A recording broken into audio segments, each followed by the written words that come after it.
Dalam keadaan yang terdesak ini, ia berusaha melunakkan hati Tuhan Allahnya. Ia sangat merendahkan diri di hadapan Tuhan, di hadapan Allah nenek moyangnya, dan berdoa kepadanya. Maka Tuhan mengabulkan doanya dan mendengarkan permohonannya. Ia membawanya kembali ke Yerusalem dan memulihkan kedudukannya sebagai raja. Dan Manase mengakui bahwa Tuhan itu Allah. Demikian pembacaan firman Tuhan kita hari ini. Dan kita akan belajar satu tema berkenaan dengan ini. Masih ada kesempatan. Dari tema ini kita memahami bahwa mungkin bisa tidak ada kesempatan. Lalu kesempatan itu bisa jadi tidak datang berkali-kali. Kadang kesempatan hanya datang sekali, kadang 2 kali, kadang tidak lebih daripada itu. Masih ada kesempatan. Ini yang dialami oleh Raja Manase setelah dia melakukan berbagai kekejaman, kesadisan, kejahatan, lalu Tuhan masih beri kesempatan kepadanya. Butuh 5 ayat untuk merinci kejahatan-kejahatan dari Manase. Dari ayat yang ketiga sampai ayat yang ke-7. Itu semua menjelaskan tentang rincian-rincian kejahatan Manase. Saudara bayangkan.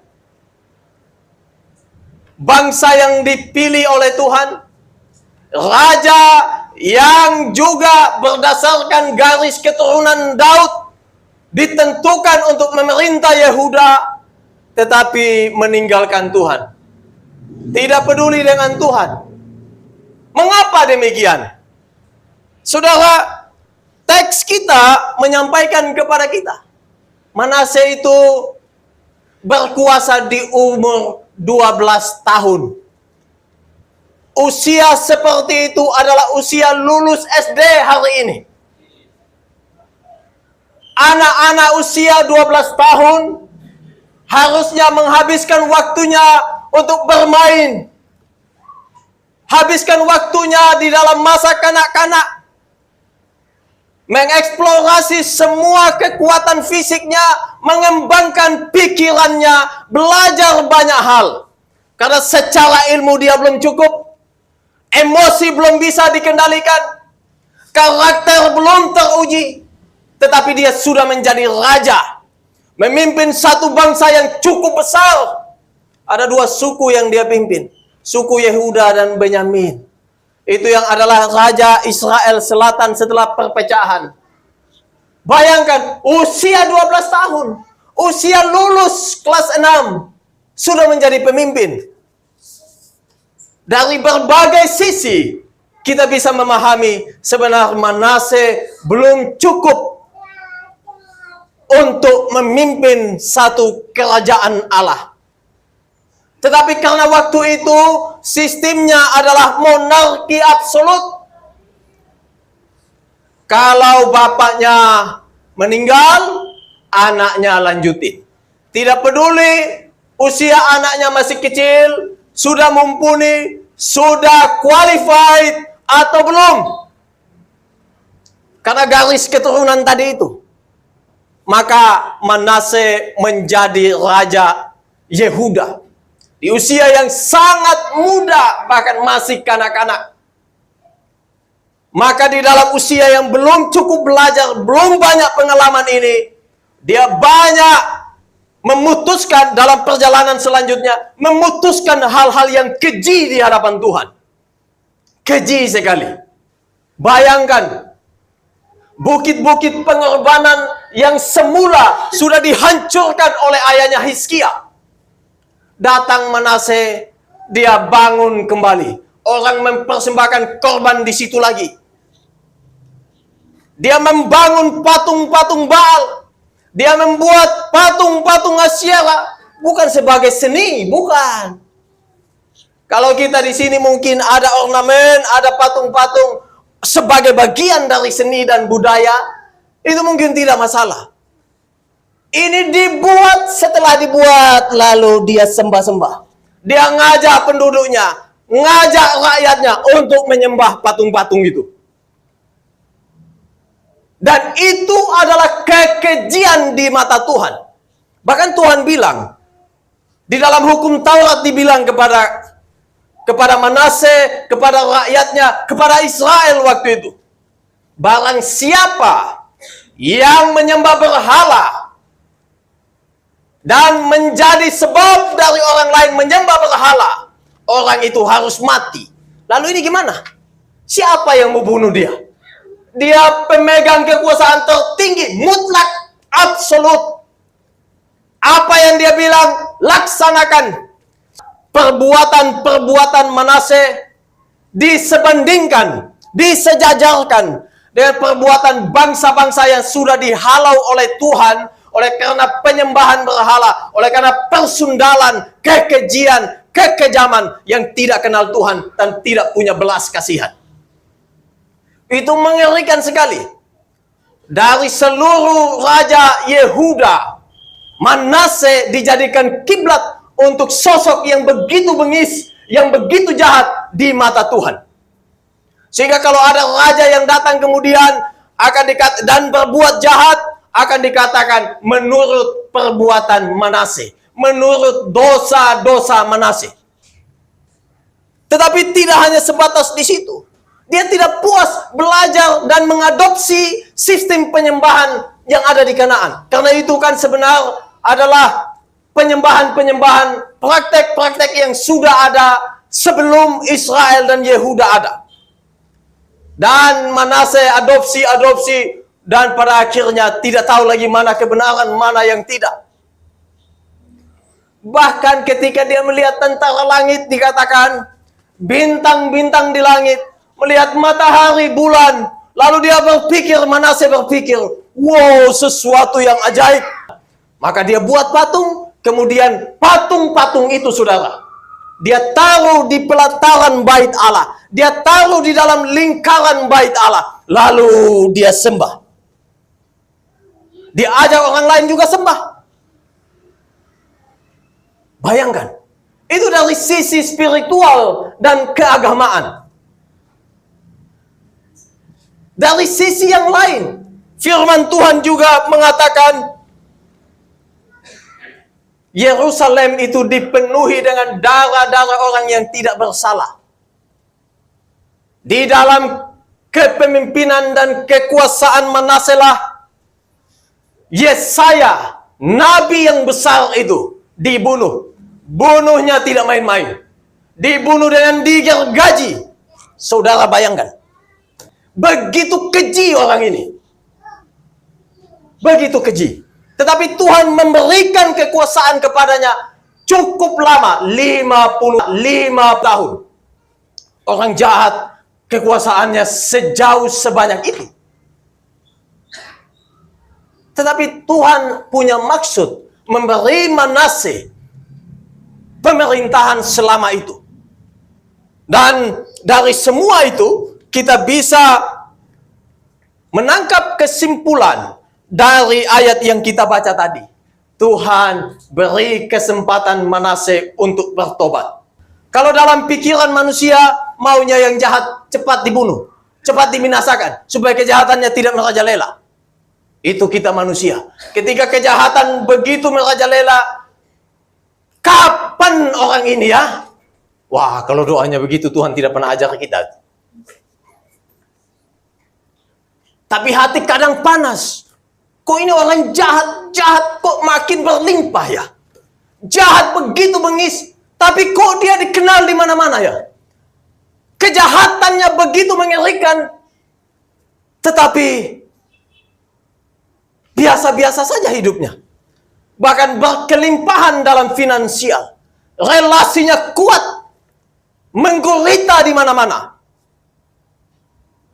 Lalu orang yang hidup suci, hidup benar di hadapan Tuhan, panas hati. Tapi Tuhan bilang, jangan panas hati melihat orang kayak begitu. Bersyukur atas apa yang Tuhan sudah beri kepada kita.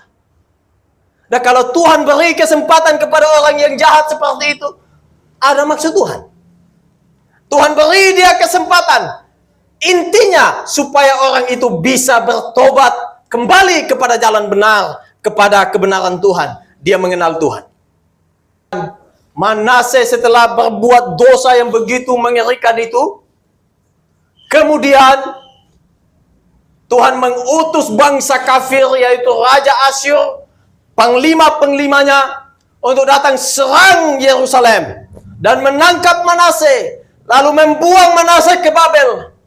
Kemudian dalam penderitaan demi penderitaan yang hebat sekali itu, dia berenung, dia berefleksi, bahkan dia begitu merendahkan diri di hadapan Tuhan, dan dia menyadari akan semua hal yang dia lakukan. Dulu dia punya semua, tetapi ketika Tuhan menghajar dia, yang tadi dia punya kekuasaan sekarang hilang.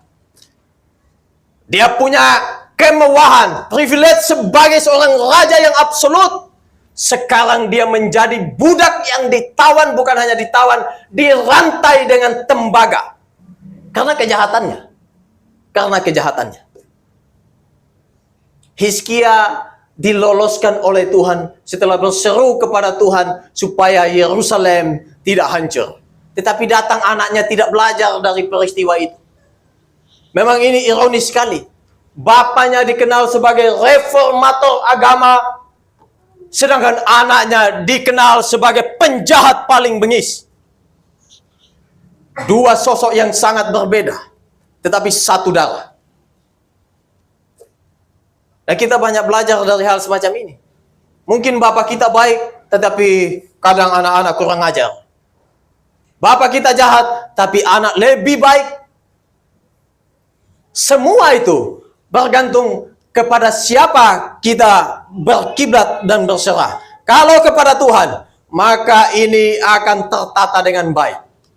Di dalam kebersamaan dan relasi dengan Tuhan, di situ ada keteraturan, ada keharmonisan, dan ada kualitas iman, kualitas moral, karakter yang teruji. Semakin jauh dari sumber segala yang baik ini, semakin kacau hidup kita. Semakin kacau. Saudara bayangkan, kalau ini adalah api unggun. Kemudian, di dalam api unggun itu ada banyak kayu. Ini anggap saja kayu-kayu ini yang dipersatukan, kemudian api itu menyala dengan besar. Mantap, karena dia dinyalakan oleh berbagai kayu yang telah disatukan. Tapi coba saudara ambil satu batang kayu. Lalu pisahkan kayu itu dari sekumpulan kayu yang membuat api nyala. Lama-lama batang kayu itu akan meredup nyalanya, kemudian mati. Itulah iman kita. Kalau kita menjauhkan diri dari persekutuan macam ini, jangan mengharapkan ada karakter yang terbangun, yang teruji, yang berkualitas. Lama-lama kita akan menjadi seperti orang dunia, dan bukan hanya seperti, bisa sungguh-sungguh duniawi. Kalau kita tidak bersekutu dengan saudara seiman dan tidak punya relasi dengan Tuhan, maka semua akan jadi sirna lambat laun. Pada akhirnya kita kok orang tidak dikenal sebagai orang Kristen lagi, tetapi sebagai orang yang adalah kepunyaan kuasa kegelapan, tetapi atas nama Kristen. Orang dunia, tetapi memakai identitas Kristen.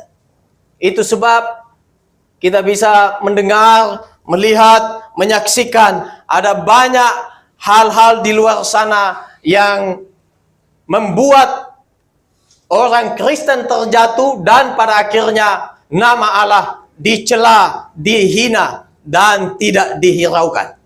Itu bisa jadi karena kelakuan orang Kristen. Saudara yang dikasihi oleh Tuhan, setelah Manase dibuang, lalu dia begitu menderita di sana, dia kehilangan anak istrinya, kehilangan kekuatannya, kerajaannya dia harus tinggalkan. Bukan karena dia ingin, tetapi karena situasi harus memaksa dia untuk keluar. Dia tidak punya prajurit lagi. Semua yang dia punya sebelum telah hilang. Semua. Di dalam situasi seperti ini, saudara, Manase berseru kepada Tuhan. Dia berdoa kepada Tuhan. Memang doa Manase tidak masuk dalam firman Tuhan. Tetapi ada tulisan di luar sana yang tidak masuk dalam firman Tuhan yang merupakan bagian dari doa Manase. Ada kurang lebih 15 penggalan ayat. Dan di dalamnya kurang lebih dia mengaku, oh Tuhan, saya ini berdosa kepadamu. Dan dosa-dosa saya lebih banyak dari pasir-pasir di pantai. Dosa saya terlalu mengerikan. Terlalu mengerikan. Tetapi dia memohon kepada Tuhan, berikanlah kemurahan-Mu, belas kasihan-Mu kepada manusia yang berdosa, yang hina ini. Wah, saudara, itu datang dari hati yang paling dalam. Manase berdoa kepada Tuhan demikian. Dan hasil dari doa itu, kesungguhan yang betul-betul datang dari hati yang remuk, yang hancur, yang betul-betul sadar akan kemuliaan Tuhan dan kemurahan Tuhan, kepedulian Tuhan. Lalu kemudian dia menaikkan doa-doa semacam ini. Dan ayat yang kita baca tadi dikatakan, dalam keadaan yang terdesak ini, ia berusaha melunakkan hati Allah, sampai seterusnya Tuhan mengabulkan doanya. Tuhan memberi pengampunan. Ada pintu pertobatan. Ada kesempatan kembali kepada Manase. Tetapi bagaimana dengan saya dan saudara? Wah, Manase bagus ya. Setelah buat jahat, puas hatinya berbuat yang dia sukai. Kemudian dia dibuang. Lalu dia bertobat. Tuhan kasih pengampunan. Wah, kayaknya saya juga cocok nih. Selama saya muda, masih ada kesempatan berbuat yang tidak baik, lakukan dulu. Toh Manase juga ada kesempatan, mungkin saya akan ada kesempatan.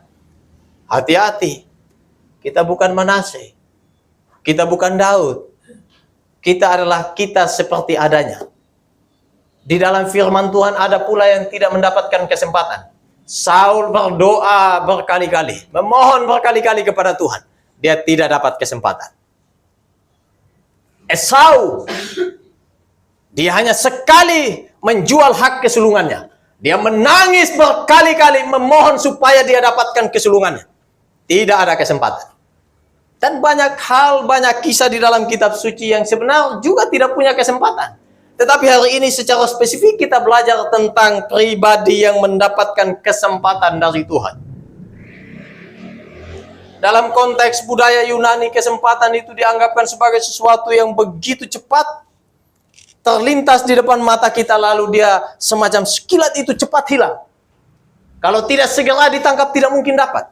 Itu kesempatan. Maka kita tidak bisa menggunakan kesempatan yang ada untuk berlaku sesuai dengan keinginan kita. Saudara, kita sampai hari ini hidup bukan tanpa alasan. Pasti ada rencana Tuhan. Ada tujuan Tuhan bagi kita masing-masing. Dan kita perlu temukan apa tujuan Tuhan bagi kita masing-masing. Apa mau Tuhan supaya saya lakukan? Bukan berarti semua harus menjadi pengkhotbah. Kalau semua menjadi pengkhotbah, siapa yang menjadi pendengar? Bukan berarti semua harus menjadi pengusaha. Kalau begitu, siapa yang akan menanam? Siapa yang akan menyiapkan semua itu untuk orang bisnis? Masing-masing tetaplah di tempatnya hari ini. Sebagai pekerja, sebagai pengusaha, sebagai pelayan, sebagai guru, sebagai apa saja. Kalau Tuhan panggil di situ, tetap. Tetapi yang menjadi pembeda, kita tidak sama lagi dengan dunia yang kacau balau, yang penuh dengan kegelapan ini. Hidup mereka berbeda dengan hidup kita. Kita hidup mencerminkan nilai-nilai Tuhan yang Tuhan berikan kepada kita untuk kita salurkan. Ada kasih, ada kepedulian, ada persaudaraan, ada moral dan kualitas iman. Ada karakter yang teruji yang datang dari saluran Tuhan untuk kita bagikan kepada orang lain. Dan kita pasti akan beda Beda itu bukan tampilan sepatunya harus 1 juta, 2 juta. Pakaiannya harus wow. Tidak. Karena nilai kita tidak ditentukan oleh apa yang kita pakai. Tetapi ditentukan oleh pikiran kita, tutur kata kita, perbuatan kita. Yang ini menjadi satu padu. Menjadi karakter Kristiani. Itu yang penting. Memang dunia banyak kali ketipu dan terkecoh. Mereka lebih suka yang neces, yang wow, yang ada bodyguard pada penjahat. Sedangkan orang yang hidup baik-baik, yang takut Tuhan, tidak dipedulikan. Itu dunia. Karena memang dunia ini dalam cengkraman kuasa kegelapan. Kita tidak demikian. Kita bisa memfilter dan bisa melihat dengan mata, hati, dan pikiran kita bahwa ini dikenan Tuhan. Ini dibenci Tuhan. Lalu kita memilih yang dikenan Tuhan untuk kita penuhi hidup kita. Bukan yang sebaliknya. Saudara, ayat 12 dikatakan, dalam keadaan yang terdesak, ia berusaha melunakkan hati Tuhan. Berusaha untuk melunakkan hati Tuhan. Melunakkan hati Tuhan. Maka kita harus memperhatikan dengan seksama dan belajar tentang Tuhan kita. Sebagaimana manusia punya perasaan, maka lihat juga Tuhan dari sisi itu. Bukan berarti bahwa Tuhan dikungkung oleh perasaan yang baperan, bukan. Tetapi kita mau menyelami dan mendalami, oh ternyata Tuhan kecewa ketika saya dan saudara tidak hidup menurut Dia. Menurut perintahnya. Ketika kita sudah terlalu menyimpang jauh dari hadirat Tuhan, Tuhan dengan rindu menanti kita. Bagaikan seorang bapak yang menanti kapan anaknya pulang ya, anak bungsu itu. Kapan dia pulang, dia selalu menanti dan menanti lagi. Itu hati Allah kita. Allah kita bukan Allah yang tidak punya perasaan. Dia Allah yang punya perasaan. Dia punya kasih, punya kepedulian, punya karakteristik yang seperti kita. Bisa kecewa, bisa berduka. Sehingga firman Tuhan katakan, kalau umatnya hidup bertentangan dengan perintah Allah, maka Roh Kudus yang mendiami kita ini berduka. Kecewa. Saudara, jangan tunggu menderita dulu baru bertobat. Itu berat. Biar Manase saja yang tanggung. Kita janganlah. Janganlah. Setelah itu, Manase beroleh kesempatan dan terjadi pemulihan. Setelah ayat 13 kita membaca Manase dikembalikan ke Yerusalem, dikasih posisi sebagai raja lagi, dan dia memulihkan kerajaan yang sebelumnya dia luluh lantakkan. Dia kacau balaukan. Dia dikasih kesempatan itu. Tetapi perhatikan, kalau kita baca secara utuh, ternyata dikatakan hati orang-orang Yehuda tetap berpaut kepada kehidupan yang lama. Maka di dalam konteks ini, kalau kita dipercayakan satu tempat untuk kita memimpin, perhatikan. Pemimpin itu menentukan jalannya sesuatu organisasi atau tempat untuk menuju kemana nanti. Kalau pemimpinnya tidak beres, semua akan ikut. Keputusan pemimpin akan menentukan jalannya satu yang dipimpin. Akan menentukan itu. Manase, walaupun dia sudah melakukan pemulihan kembali, ternyata orang Yehuda tidak sepenuhnya meninggalkan dosa-dosanya. Berat, tidak mudah. Dan setelah itu, dia dipanggil, tidak cukup waktu lagi untuk terus melakukan pembaharuan dan pemulihan. Tetapi setidaknya, yang terhilang ini telah didapatkan kembali. yang berdosa besar ini telah kembali ke pangkuan Bapa. Nah saudara, semua ini berkaitan dengan kebaikan Tuhan yang nantinya digenapi oleh Tuhan melalui kedatangan ke dalam dunia.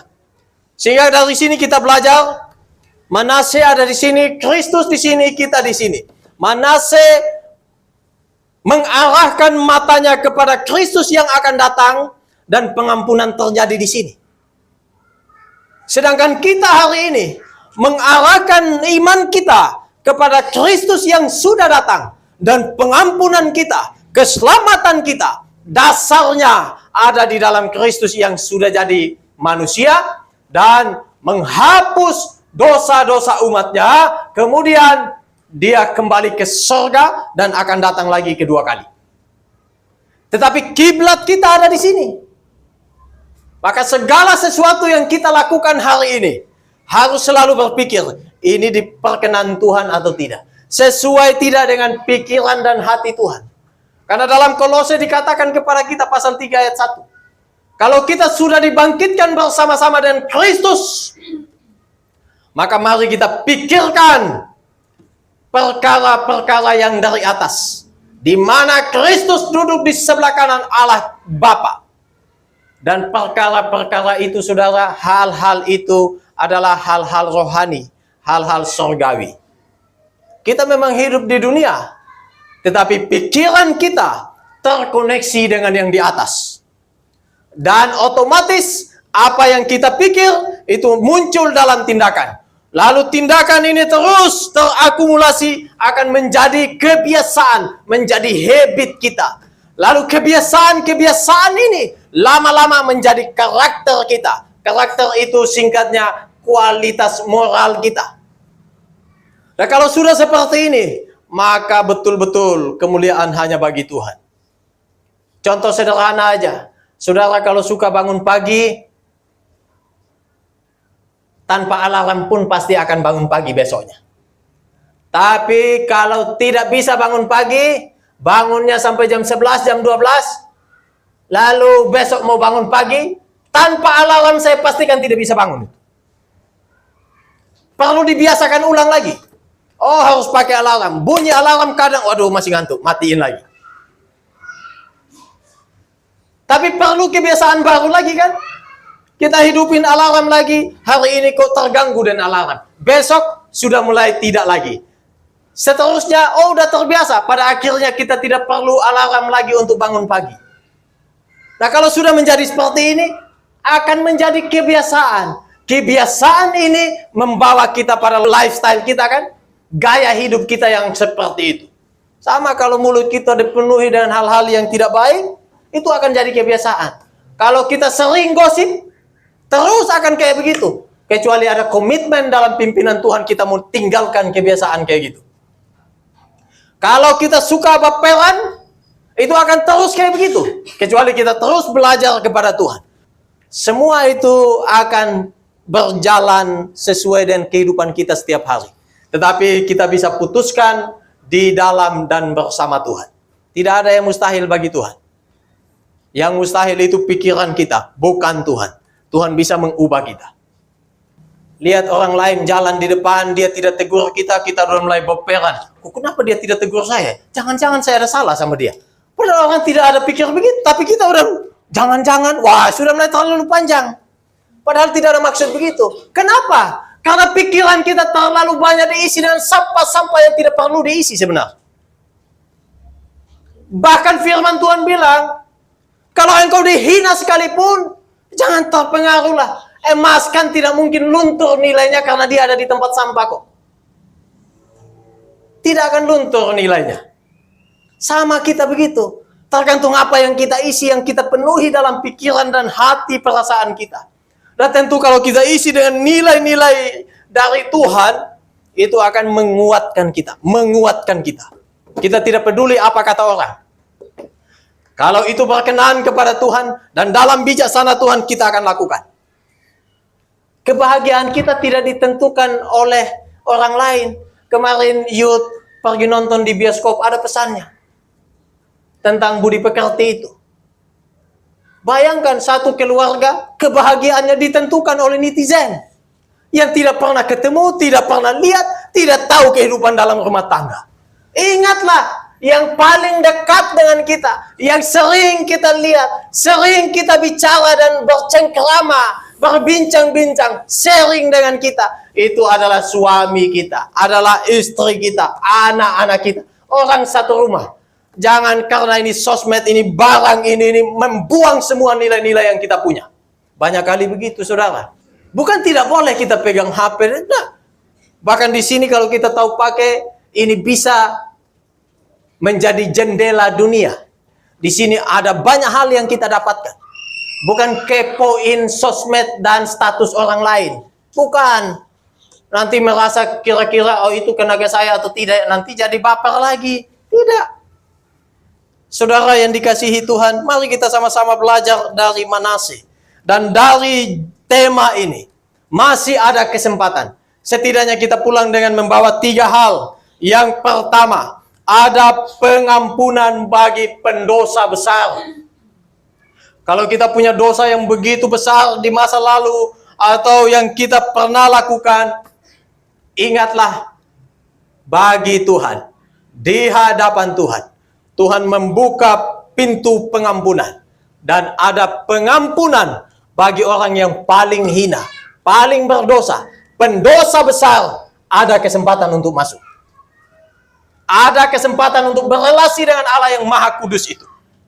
Ada pengampunan bagi pendosa besar. Dan jangan biarkan dosa-dosa masa lalu terus merenggut kita hari ini. Terus mengintimidasi kita hari ini. Itu adalah kedagingan-kedagingan yang mau mendakwa kita. Dan itu dipakai oleh kuasa gelap, oleh iblis, untuk terus membuat kita tidak mau datang sama Tuhan. Atau membuat kita jadi minder untuk bersekutu dengan Tuhan yang Maha Kudus. Untuk juga bersekutu dengan saudara seiman yang adalah umatnya yang kudus. Jangan biarkan. Ada pengampunan. Ada pengampunan. Lalu yang kedua, pemulihan hanya terjadi karena pertobatan. Pendosa besar akan dipulihkan oleh Tuhan. Pemulihan ini terjadi karena orang ini bertobat. Kembali ke pangkuan Bapa. Kembali ke jalan yang dikenan Tuhan. Itu pertobatan, singkatnya begitu. Dan pertobatan ini, saudara, kapan saja bisa terjadi.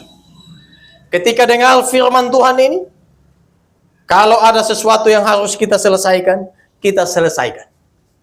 Ini pertama-tama relasi kita dengan Tuhan, bukan kepada yang lain. Lalu yang ketiga, bertobat sebelum terlambat. Bertobat sebelum terlambat. Lalu saudara kita yang sudah hidup di dalam kehidupan yang diperkenan Tuhan, teruslah hidupi itu. Senangkanlah Tuhan sepanjang hidup. Setiap hari. Setiap hari. Jadi 3 hal ini setidaknya bisa kita nangkap. Pertama, pengampunan bagi pendosa besar. Kedua, pemulihan karena pertobatan. Ketiga, bertobat selama ada kesempatan. Dan di dalamnya bagi kita yang sudah hidup menurut kasih Tuhan, teruslah hidup itu. Kita menikmati Tuhan setiap hari. Menikmati perkenanan Tuhan, hadirat Tuhan. Ada lagu katakan, menyenangkan Tuhan, itu kerinduanku. Dan kita bisa menjadi berkat. Blessed to bless. Diberkati untuk menjadi berkat. Itu yang Tuhan inginkan bagi kita. Senangkan Tuhan, muliakanlah Tuhan. Soli Deo Gloria.